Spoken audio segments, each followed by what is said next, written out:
Welcome, everyone.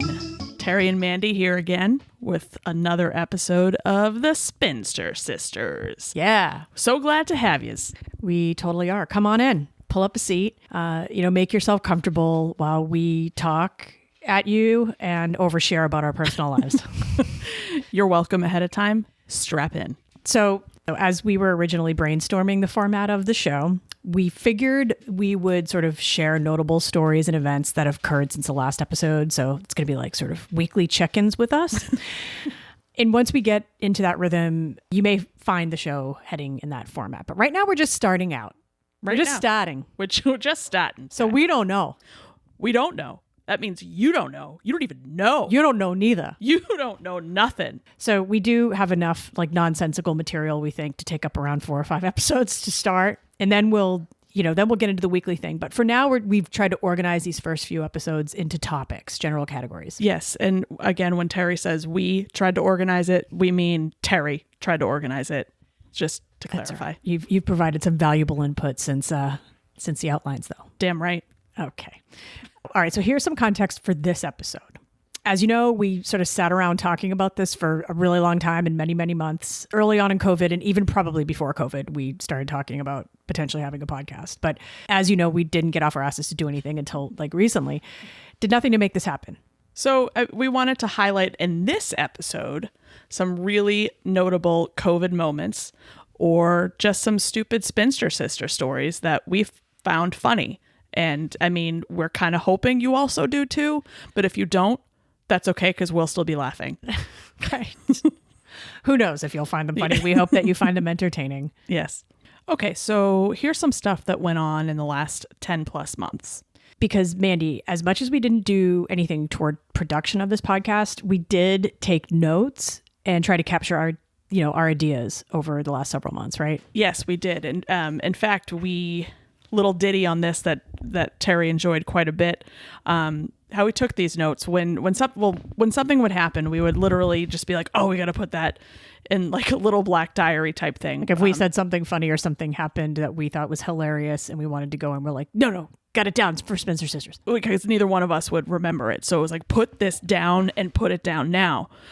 So Terry has a fun story about my ability to take notes. Yeah. I mean, it was mainly Mandy making these notes in the little black book. And so she was doing that until I realized, and we started switching roles there, because I realized that Mandy was writing down every single word we said verbatim. So like something would be really funny or just happen, and it would take 5 seconds to actually happen or to say. And I'd be like, oh, go write that down, for Spinster Sisters. And Mandy would go in the other room and be in there for like a really long time. And it would be an interruption. Like if we'd be in the middle of something and then she would leave for several minutes and I'd be like, dude, get back in here and help me with the groceries. Like, where are you? What are you doing in there?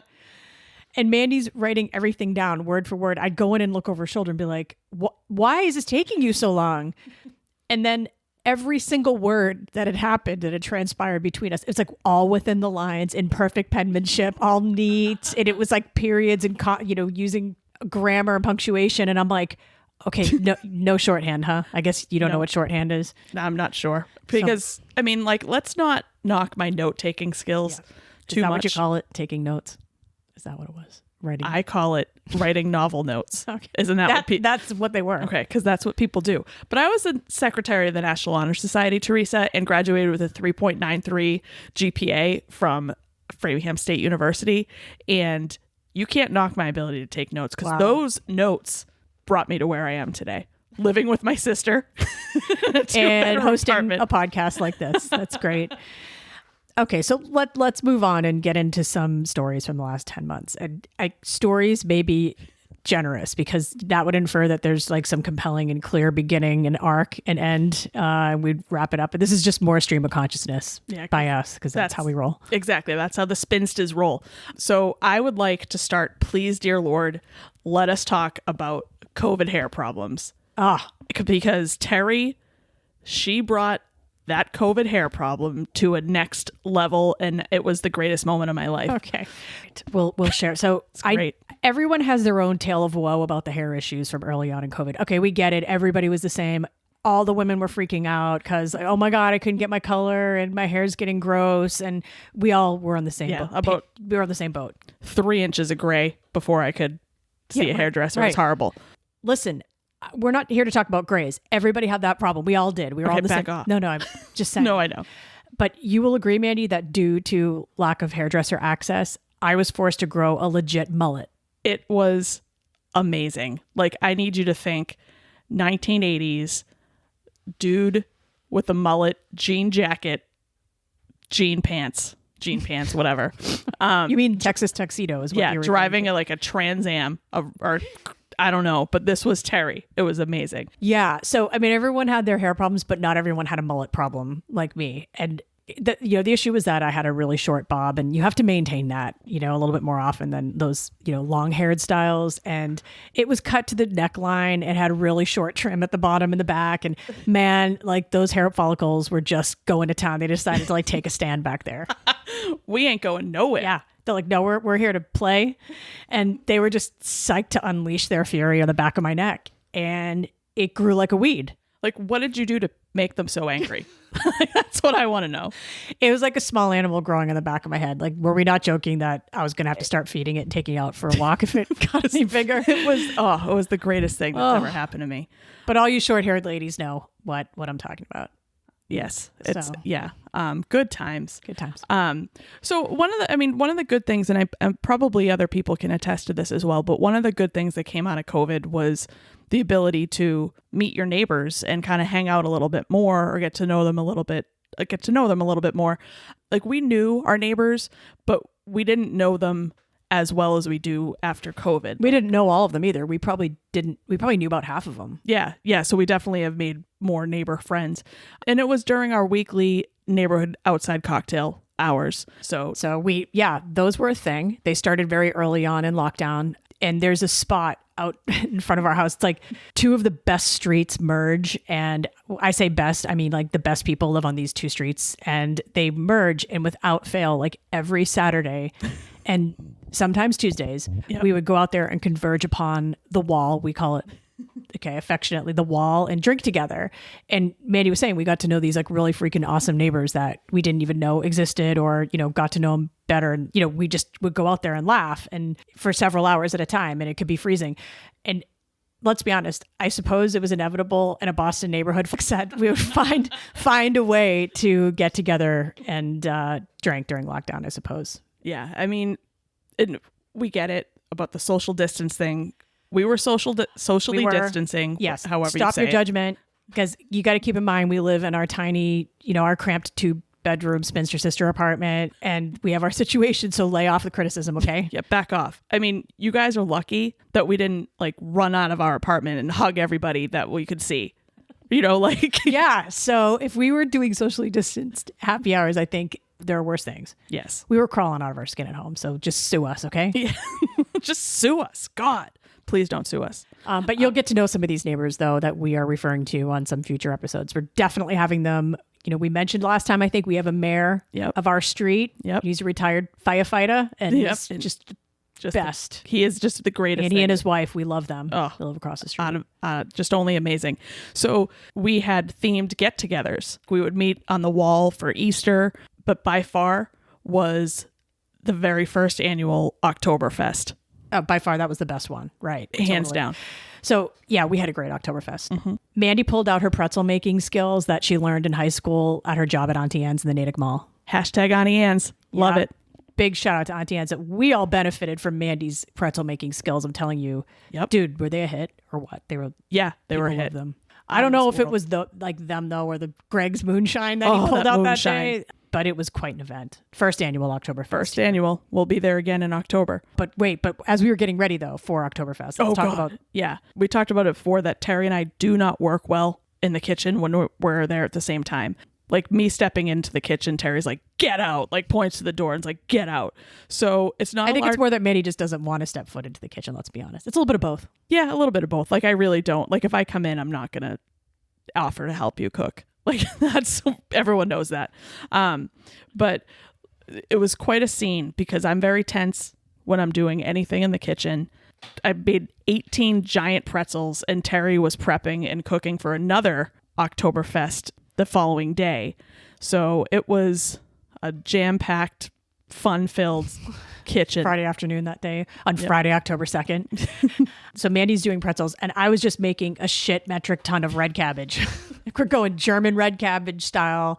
And someone remind me what a mess it was to shred that much, to chop that much cabbage and how much red cabbage gets everywhere. It dyes everything. Yeah, never, ever. That's a hint to you all. Yeah. When you're preparing red cabbage. Oh, there's one of your kitchen tips. Look at that, Terry. Just use a giant cutting board. Use a big bowl if you're going to be, diving into a head of red cabbage. That's all. Nice. Good. Thank you. That was your pledge to humanity or something. I don't know. Yeah. And then we had more fun with our neighbors during what we call the utility pole drama of Redacted Street. Remember, we will redact anything that's identifiable in order to protect the innocent. So I caught that. Terry, don't disclose that kind of information ever. So you were about to hear the name of our street because there was the utility pole drama of that street. Which shall not be named. And that was September 30th. And we've decided with our neighbors that's now going to be an annual neighborhood holiday, like a bank holiday. So picture it. All right. We're going to set the stage here. Picture it.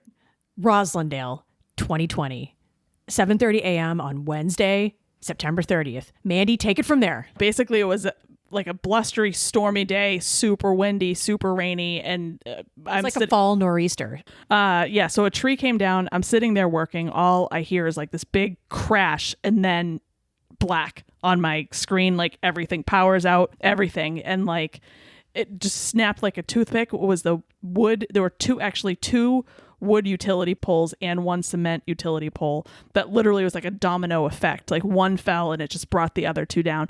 It was insane. Like on a car. One of them was flat on a car. Yeah, it was nuts. NSTAR had to come out to fix it. Basically, no one had Wi-Fi, so no one could work. Yeah. It was funny because, as you know, I was newly unemployed. Because as you know, hey, King. Hey, King, I know. He had a good time that day, too. Yeah, King had an awesome time. So Mandy was working. I was sleeping because it was 7:30 and I didn't have a job. And it was quite convenient for this day. So, yes. But just as a sidebar, so Mandy actually heard and saw the things happening. Like I was aroused out of my slumber because the windows were open because it was like a warm night. And I heard our neighbor Andy just outside going, "Oh my God." I forgot about that. Oh my God. I heard her say it like 3 or 4 times and we love Andy. And I'm like, what is going on out there? And I heard her rock. Anyway, so that's where we were. But okay, we go downstairs and Mandy explained how all the stuff was down and there was no power. So no one could work for people who did have jobs and most people. So we did what, any other red-blooded Americans would do. We invited the neighborhood over and they came out to our front porch and we started drinking on that front porch around 9 a.m. Yeah. Any other human being on earth would do that. Yeah. It was like a snow day. It was awesome. The utility guys came probably around like 10:30 or 11 and we just sat out front with front row seats and watched them work on everything till like 8 p.m. when I think people just finally were like, all right, I'm going to bed even if we don't have power yet. I mean, no, it was really actually kind of fascinating to see how they literally had to remove the base of the utility poles and put another one in there. They had these crazy giant drills. It was nuts. That's right. It was nuts, kid. It was like we sat there front row. We ordered pizza. We drank, catcalled. Oh yeah, we were totally catcalling the guys. Yeah, occasionally. And we gave them like rounds of applause after like each major milestone was completed. Like, oh, they got that one up, and they loved us. I'm pretty sure they did. No, they did. They said it 1,000 times. No, they were like, "This is the best neighborhood ever." Well, it is on Redacted Street. We've mentioned. On Redacted Street. Hey. We should turn your alarm off there. Honestly, Terry. Okay. But it ended up being a really beautiful day. It was blustery and crazy earlier, but then once everyone came over and we were sitting outside, like the sky opened up and it was gorgeous. So it was just fun to hang out with the neighbors. Just meant to be. And you know what? God bless those dudes, because most of us had our power back on by like 11 o'clock that night, which was true. Nuts. If you had seen this scene, that they were able to turn it around that quickly. Miraculous. So what else, Mandy? Yeah, going down the calendar. We're a little bit backwards, but if we're going to go. Yeah, we're skipping around. Yeah, it's fine. This is not in chronological order. And it never will be when it comes to the Spinster sisters telling stories. So again. Well, Mandy. Yes. Like, tell us about holidays. Oh, yeah. The holidays, yeah. Like Christmas and namely. Thank you. You didn't want me to talk about We have nothing to say about Thanksgiving. other than shoving food in my face and loving every second of it. But yeah, so obviously the holidays were super weird for everybody this year. We did have one guest this year who visits every Christmas. It's Terry's friend Daphne. She comes in from New York. Yes, she was tested before and she had quarantined and all that. So back off. But yeah, so anyway, she's always very, very generous in her gifts. Yeah. She has a bit of a shopping habit, let's just say that. And she also has a habit where she buys too many handbags. And Daphne has really nice taste. So I get to be a recipient. That's pretty awesome. Guess who wins? It's a win-win for Terry when Daphne buys too many handbags that she's not going to use. And then she wants to gift them. And so she, per usual, she had two handbags, two brand new, beautiful handbags that she was giving us as gifts. And, they're totally different. And she's like, look, you guys can choose which one you want. Okay. I like them both. They're fine for either of you. And we both loved them so much and we just couldn't choose. And we're sitting there just staring at them and Daphne's like, all right, well, you do live with each other, so you can share them. And you could hear a pin drop. Pure silence. Mandy does not share. She just doesn't. That's true. And no one's going to teach me. Like, her face was just so perplexed when Daphne said that. She was like silent, or just flat. What? Sharing? You share the handbag? What is that? Yeah. But so we still don't know who's getting which handbag, because they're spring summer bags. Spring. Okay. Yep. But someday we'll teach Mandy how to share, right? No. Oh, no. That's true. Can't teach. Yeah, old dog, new tricks, and all that stuff. See, this is why we're domestic partners. We finish each other's sentences. Oh my gosh. So, and the rest of the holiday, the rest of the Christmas holiday, let's say, was probably similar to everybody else's. Like, we did, as everyone else did, opened some gifts on Zoom with our parents, and we ate our Christmas Eve lasagna with our parents over Zoom, blah, blah. We watched a lot of TV. We ended up watching Captain America, obviously, Chris Evans, and Thor we also watched. And then somehow, late night on Christmas night, Mandy and I, Daphne was passed out on the couch, and Mandy and I were just flicking through, and we stumbled upon the World Axe Throwing League on ESPN 3 or something. That's a thing. That is a thing. We learned a lot about competitive axe throwing. Yeah. First of all, that it's a thing. That was the first thing. Exists at all. Yeah. And there were Terry and I just found it amazing because there were some situations and there were terms included all right, sudden death. Then they have a sudden death phase. Yeah. They have a sudden death. Then there's the kill shot. Yeah. Yeah. I think pun intended on all of this. I would venture to guess yes. And then there was favorite. Just the tip. That's what they said. They were saying it. The announcers it was on the screen too. Yeah, they kept doing it. We're like, okay, this is weird. Yeah. Kill shot. Did they just say that? I mean, much love though. Mad props to these folks, because that's a lost skill and art that I'm pretty sure goes back millennia. Throwing axes. Yeah. It's ancient. You got to do it if you want to. The kill shot. That's why they say it. Legit. Yeah. So that was fun. We watched the World Axe Throwing League there. And we strongly recommend watching it if at all possible. Yeah. Yeah. What else went on during COVID, Mandy? All right. Well, should we talk about this one time at band camp? No, this one time where I had kidney stone surgery. Side note, we do have another story about a kidney stone that I had to have removed, but that was early 2019 and clearly not part of COVID, so it does not belong in this episode. So you'll have to wait. But in summary, I almost died after that one. Suffice to say, this is the day Mandy likes to say, I almost died. Because I almost died. This time, thankfully, Mandy did not almost die from this kidney stone removal that occurred in, I think it was October. So it was successful. I had to pick her up, obviously, as her domestic partner. And it was like a random Wednesday morning. And as noted earlier, I was unemployed at the time. So, worked out well for everyone. But just as a quick side note, so I'm waiting and I had a rough idea of when they'd be done. And, they gave us an estimate. And so I was watching The Others, that movie with Nicole Kidman. Great movie. Yeah. And I was totally into it. And we were just approaching the end. And right then and there, like the nurse called, like right at the climax of this movie, like the nurse called from recovery and was all, you can pick Mandy up now. And, and it was that scene where the kids are discovered by the creepy old lady with the cataracts and the seance and stuff. So it was like right then, and she's a medium and they join her seance. And so Hashtag spoiler alert. yeah, If anyone's never seen the it. movie's like 20 years old. So, God, that's insane. but yeah, I'm not going to lie. I may have waited, 5 minutes to leave the apartment because I really needed to see the rest of that scene. It's totally more important than me. Yeah. That's fine.